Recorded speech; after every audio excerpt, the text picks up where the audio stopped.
Hey, I'd like to welcome you to another episode of Mission Matters.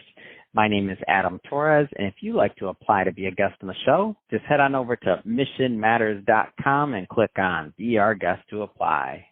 All right, so today I have Yasser Ali on the line. He's founder of Polymer. Yasser, welcome to the show. Thank you. Thanks so much for having me. All right, Yasser. So a lot of business owners, entrepreneurs, and executives listen to this show, and they're always looking for tips and insight to things that are going to help them on their path as entrepreneurs and executives. And I'm excited to have you on the line. So we'll talk about data loss prevention and really the work that you're doing over at Polymer.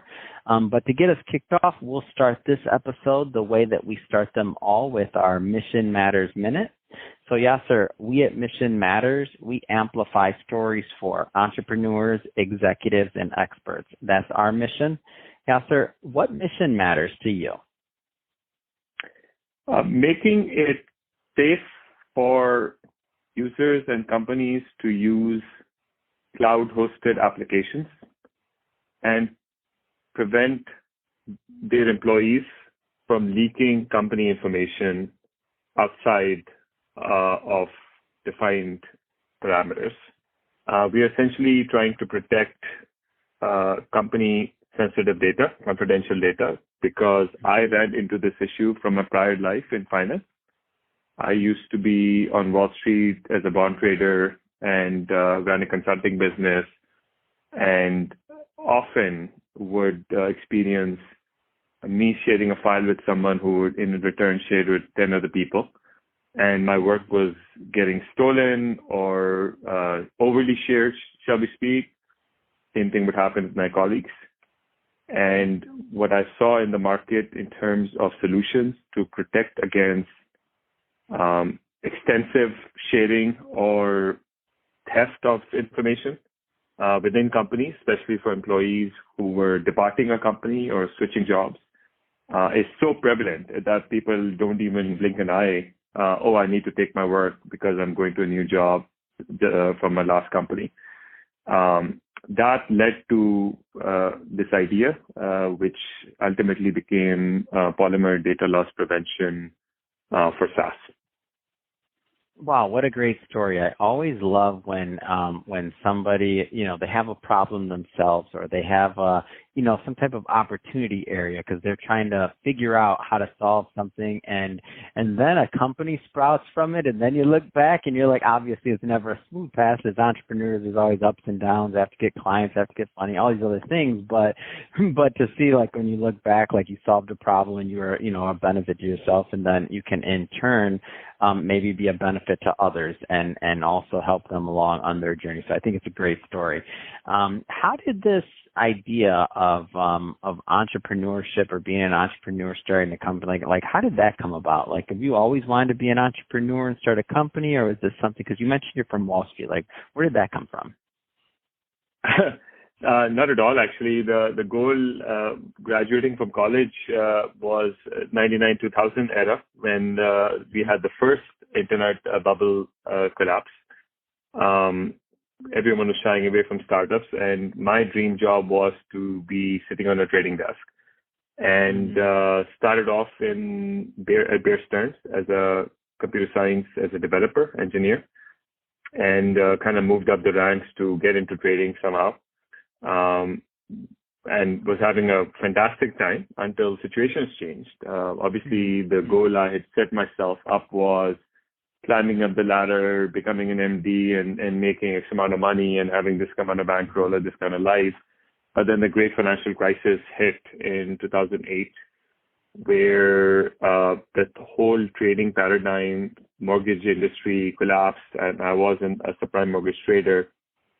That ultimately led to a lot of soul searching in terms of, okay, the world has changed. My thinking of my career path is not true what it used to be even 6 months ago. This is in 2009.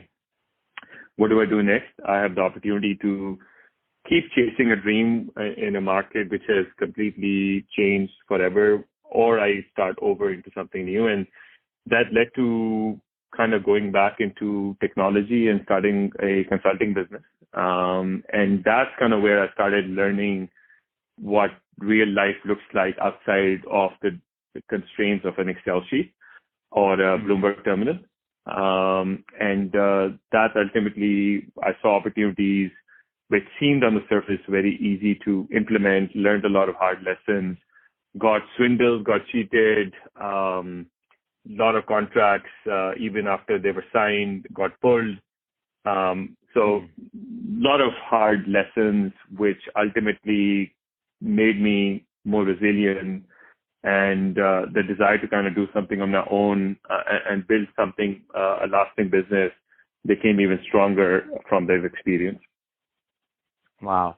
And similar background we share. So my background's, I'm interested to hear your take on this question. So my background's in finance. I never thought I'd be a media guy. So when you say like you didn't expect this path, same here. Like I never thought I'd be in media or doing podcasts. That was never the plan. I didn't go to school for that. I started at my first firm when I was 16, working in the IRA department of a Raymond James branch in Michigan. And so like I thought I was going to be a finance guy through and then some things changed and I decided to go the media route. But I'm interested, and I know that like what my financial background has meant to operating and running a media company and some of the benefits it's given me a different vantage point. I'm curious to hear your answer on this question. So how is your finance background, like how's that relevant to what you're doing in information security? Like how does that help? Yeah, no, excellent question. And I see a lot of similarities in terms of when you're thinking about risk management, managing a portfolio of equities, stocks or bonds or derivatives or commodities, for example. One of the most important concepts you learn very early on in that journey is humbled by the markets, humbled by the uncertainty out there. There is never a 0 or 1. It's usually some shades of gray around how protected your position is or what are the chances of making money on a trade. The similar analogy can be applied to information security, where the world might look at security protection as I'm fully secure or I'm not. And that's how a lot of information security buying process currently even looks like, in terms of looking at, yes, I'm protected or I'm not protected.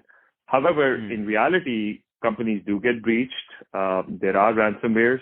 Employees are basically getting swindled out of their credentials or being kind of paid money to leak out secrets out of a company to external organizations. All the time we hear it. And so there is a lot of uncertainty, which is not different than what you see on a day-to-day in a stock market. Some event happening in Ukraine could wipe down your position by 90% in a day. Same thing is true for information security. So you're working with a lot of uncertainty from external factors and your internal teams or internal factors also. And creating resiliency or reducing the blast radius if something does go wrong. I own a position of, let's say, Google, but on the other side, I am hedging it with, for example, a Microsoft position. If one tech company goes down, the other one, that other position heads could maybe go up in value to reduce some of the exposure from being long a position. And that similar thing can be applied in information security also, that if one point of control fails, can my overall system be protected? And that's kind of a biggest lesson which I learned in terms of building this information security product at Polymer. What are some of the, and that's great. Thank you for the background on that. And I see it in like once, and as I was preparing for this interview, like I get it, and I see how everything translates. But I'm curious to hear, in your research when you were out there, and this isn't to pick on other companies or on other things. Obviously, we know people try to do good work, but there was obviously, as you mentioned when we started this interview, that you found the market kind of lacking in what you were looking for. What are some of the current shortcomings, if you will, of like current data loss prevention platforms? And again, we don't have to pick on any one specific, but I just mean in general, what were some of the shortcomings that led you to this?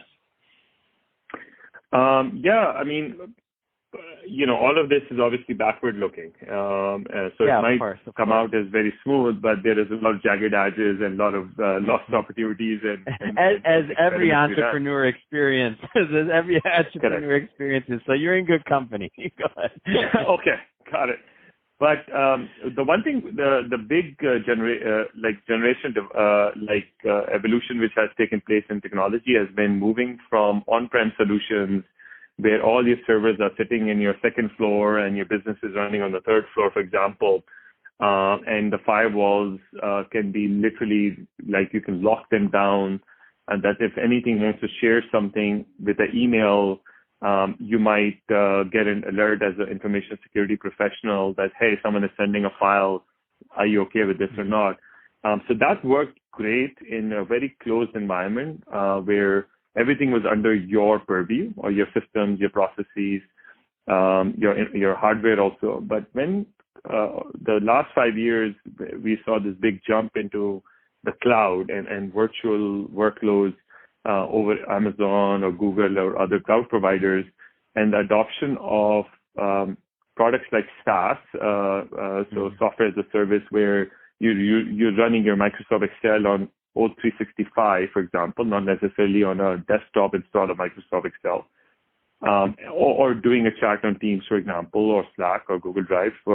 So the patterns of how work is being done has also evolved, and what existing providers of data loss prevention software have not caught up to, the processes around how employees are sharing information or talking to each other, collaborating on a document. That whole process has changed, and the legacy solution provider just are not catered enough, or have not been built on a modern tech architecture to be able to reduce the risk of data being stolen or leaking from these modern collaborative workflows or SaaS platforms. And that's kind of just by virtue of starting this business with a modern tech stack and understanding kind of how work is being done from the grounds up, building a platform to cater to that use cases allows us the luxury to really solve that problem with fresh pair of eyes. What are the types of businesses that you find get the most value out of working with you and your team and the platform? Is this an enterprise solution, middle market? Can small benefits or small businesses, are they part of this? Like who's typically a good fit? Usually the very large enterprises and mid-sized businesses. And mid-sized businesses, it could be a small business also up to 100 employees. Mm-hmm. Generally, wherever you have people in the current environment, because of remote work, because of a lot of turnover in your workforce also, even 50% operation, we have customers as little as 10 people companies and as large as 35,000 employee companies. So it traverses the gamut of company sizes. In terms of industries, we find that any organization which is B2C or dealing with customer data usually has some skin in the game to protect that customer data, or at least have some pair of eyes or a big brother watching over their data, so at least employees know that there is some sort of a guardrails around how they're using these systems. Usually benefit the most from our solution. That's awesome. Yasser, first off, it's been great having you on the show and kind of getting a peek behind the scenes of what you do, and also your entrepreneurial journey and how you've decided to, go out there and make a difference in the world. If somebody's listening to this and they want to learn more, or they want to connect with you and your team to learn more about the solution, what's the best way for them to do that? Easiest way would be on our website, polymerhq.io, or you can drop me a line. Fantastic. And for the audience, we'll put all that information in the show notes so that you can just click on the link and head right on over. And speaking of the audience, if this is your first time listening to a Mission Matters episode or connecting with the platform, we're all about bringing on mission-based entrepreneurs, executives, and experts and having them share their mission, why they do what they do, how they're doing it, and really what we can all learn from that so we can all grow together. If that's the type of content that sounds interesting or fun or exciting to you, we welcome you. Hit that subscribe button. We have many more mission-based individuals coming up on the line, and we don't want you to miss a thing. Yasser, really, it's been a pleasure. Thanks again for coming on the show. Thanks so much for having me, Adam. This was a lot of fun.